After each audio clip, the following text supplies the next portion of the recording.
Suppose it is a myth. I mean, what I'm referring to in the previous recording to this one. Supposing it is a myth. Supposing it's just a shot at a possibility that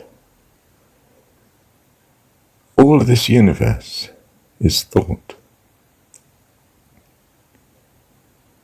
You know, even the force field theory that matter is not matter but force fields colliding and interacting, causing what we see as atoms and matter and so forth.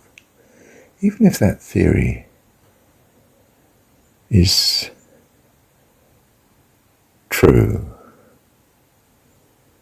and deeper than that the very nature of the force fields is from something more etheric, if you like, more tenuous, more non-matter-like, non-force field-like, like thought and will and values, which in a sense are entities that exist, but they certainly aren't tangible. Although they seem to have tangible consequences when we adopt them and think accordingly. Supposing the whole of creation as we see it is a dream, and supposing the dreamer, you, or God, or both of us, and me, or whatever that means, are dreaming away here. If you like, God is presenting a dream that you can constantly refer back to when you wake up from your other dreams at night. And you come back to an ongoing dream called daytime, being awake, being conscious. But that too fades at death, doesn't it? We're pretty sure of that in some sense. It's something of that fades at death. At least the interaction with the body seems to fade fast. Supposing then it's all thought, and supposing therefore you need to be liberated so that the thoughts you have steer the dream accordingly, so that you don't have nightmares, but dream of heaven, if you like, which might be, your beloved loving you, but I mean, whatever it is, yeah? Okay. So to get you to dream, if I'm going to rescue you from your nightmare, I have to speak into your dream. When my little girl lays beside me and she's making noises in her sleep, I think, oh, she might be having a nightmare. So I talk to her, I say, hey, you're dreaming, sweetheart, you're dreaming. And I might say something like, think of Jesus. And I say something like the prayer that I learnt as a kiddie. I learnt it from school, not home. My parents weren't Christian, of course. And school wasn't Christian, but I mean, it was in a way, wasn't it? And I'd say to my little girl, Lord, keep us safe this night, secure from all our fears. May angels guard us while we sleep, till morning light appears. Thank you, Heavenly Father. So I'm trying to drop into her mind different thought pattern to what's occupying her in her sleep, so that she dreams good dreams or just relaxes back into a deeper sleep, a good sleep. So I try to bless her, don't I?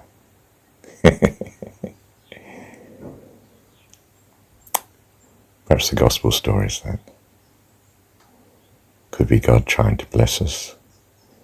Could be ancient man trying to bless us. Could be the wisdom of man that's there to bless and found to bless. Could be lots of other things, of course. But let's look on the good side. If you think bad thoughts, bad things seem to happen. If you think good thoughts, you start to attract good things. you start to arise with hope and volition, and you do things, and you start creating and blessing and being a blessing to yourself and to your future self and to others. You become a joy. You become fulfilled. So how do we get you to have good thoughts, given you're entangled in the thoughts that you have at the minute? You're in the nightmare of the mundane world, and perhaps it's not so mundane, it's a bit frightening for you at the minute. Perhaps things are not so good. Perhaps they're very good. Well, that's just lovely. Bless you. That's good. Okay.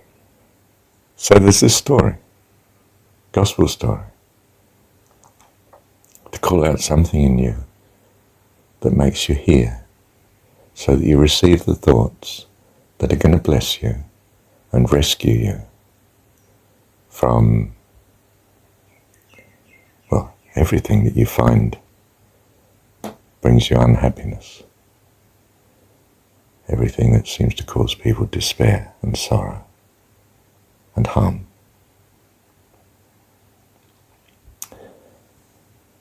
That makes us not hostile to this story, if that's the case. If that's the case, you know, is it the case that someone, be it God or man, or collectively mankind through his ancient wisdom that's come down, if wisdom it be, I mean, I do agree, yeah, if wisdom it be, is trying to bless, trying to rescue, creating an environment of mind for you where you can hear, where you listen. You know, if I can't get into my little girl's sleep, I can't wake her up, I can't rescue her from the dream. So I start to feed in good thoughts and hope that her ears and her mind are receiving such. So I try and speak in a way that she will hear. I don't whisper it so quietly she can't hear. I don't scream it so loud that I wake up the rest of the house.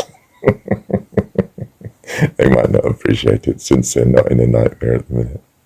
And perhaps you're not in a nightmare at the minute, and you don't need to know the story. But perhaps it's there for when you do need to know, when you do need to hear.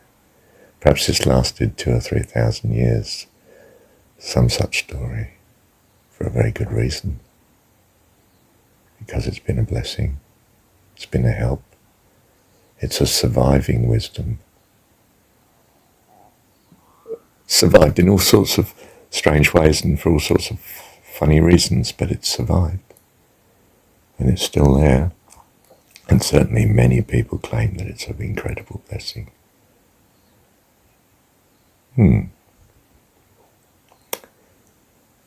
That's an interesting view, isn't it? But perhaps it's a myth. Perhaps it's a story. There's no reality. Could be. Is it, though, worth looking at? Is it worth taking the trouble to think seriously? Is there something there that's a blessing that I'd be so much blessed by if I drew close to it? Those who have ears, let them hear. Thank you, Heavenly Father. Hey, I realised I'm very influenced in this preoccupation with the possibility of myth, and that's come from, I think, influence of listening to Jordan Peterson, who is, you want to know about myth, Carl, dear, you should see his understanding of it. It's pretty good. Check him up on YouTube. Yes, right. Thank you, Heavenly Father.